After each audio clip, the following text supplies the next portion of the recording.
బేసిక్‌గా ప్రియదర్శి యాక్సెప్ట్ చేసే సినిమాలన్నీ కూడా, స్క్రిప్ట్స్ అన్నీ కూడా చాలా ఇంట్రెస్టింగ్‌గా ఉంటాయి. 'మల్లేశం' లాంటి డైమండ్ సినిమాని అతను యాక్సెప్ట్ చేశాడు.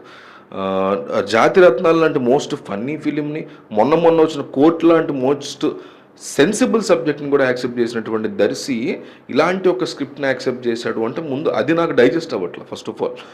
ట్రైలర్ చూసినప్పుడు కూడా అంటే ఈ సినిమా అనౌన్స్ చేసినప్పుడు నేను చాలా ఎక్సైట్ అయ్యా. 'బన్నీవాస' ఇంకోళ్ళు పక్కన పెడితే ప్రసాద్ బెహ్రా, 'పెళ్లివారం మండి' లాంటి స్క్రిప్ట్స్తో డైలాగ్ రైటర్ ఇతను.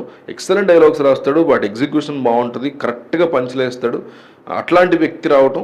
అండ్ లడ్డు, మ్యాడ్లో లడ్డు, రాగ్మయూర్ నాకు కూడా మంచి క్లోజ్ ఫ్రెండ్ అతను. రాగ్మయూర్, కీడాకోలా, సినిమా బండితో ఇంట్రడ్యూస్ అయ్యాడు, మంచి యాక్టర్, పంచాయత్ రీమేక్. అండ్ అందరి నుంచి దర్శి. ఈ నలుగురు కాంబో కాబట్టి ద మోస్ట్ హ్యాపనింగ్ కుర్రాళ్ళు వీళ్ళు తెలుగు సినిమా ఇండస్ట్రీలో. వీళ్ళు కనపడేసరికి నేను చాలా ఎక్సైట్ అయ్యా. అమ్మా అసలు మంచి కాంబో తెలుసుకున్నారా, ఈ నలుగురు కుర్రోళ్ళు రచ్చ చేస్తే మాత్రం బీభత్సంగా ఉంటుందని నేను చాలా ఎక్సైట్ అయ్యా.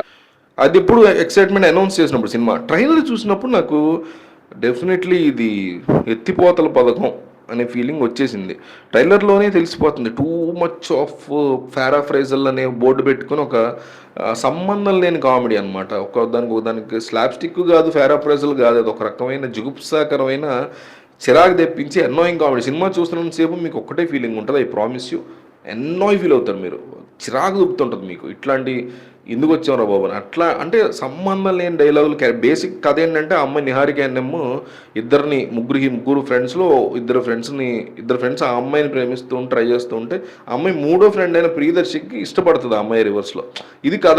దీని చుట్టూ రాసుకొచ్చారు మొత్తం వ్యవహారం, స్క్రీన్ ప్లే అంతా. అది వర్కౌట్ కాల. బేసిక్గా రైటింగ్ బాగా. సినిమాకి బిగ్గెస్ట్ పాయింట్ ఏంటంటే very very weak writing, too much of over action, dialogues కూడా ఆడిది కట్ అయింది, ఈడిది కట్ అయింది. అసలు చాలా చాలా వరస్ట్గా ఉంది. సోషల్ మీడియాలో ఉన్న పంచులన్నీ కుక్కి ఆ ట్రోల్స్, ఆ ఫన్, ఆ మీమ్స్ అన్నీ కలిసి కుక్కి పడేశారు.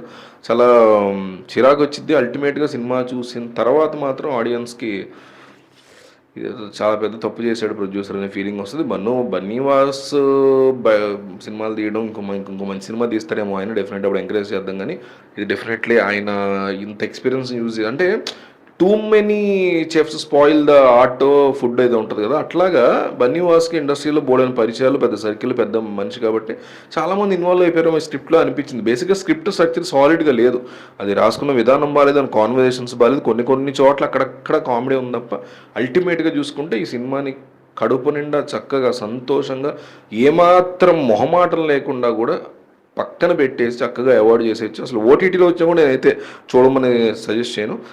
సరే, ఒక పర్టికులర్ పర్సన్ ఒపీనియన్ని మీరు తీసుకోవాల్సిన అవసరం లేదు కాబట్టి మీకు ఇంట్రెస్ట్ ఉండి ట్రైలర్ నచ్చితే మాత్రం డెఫినెట్లీ వెళ్ళి చూడండి. లేదు మాకు అంతేమీ ఎక్కలేదు ట్రైలర్ చూసినా కూడా అనిపిస్తే లైట్ తీసుకోవడం బెటర్.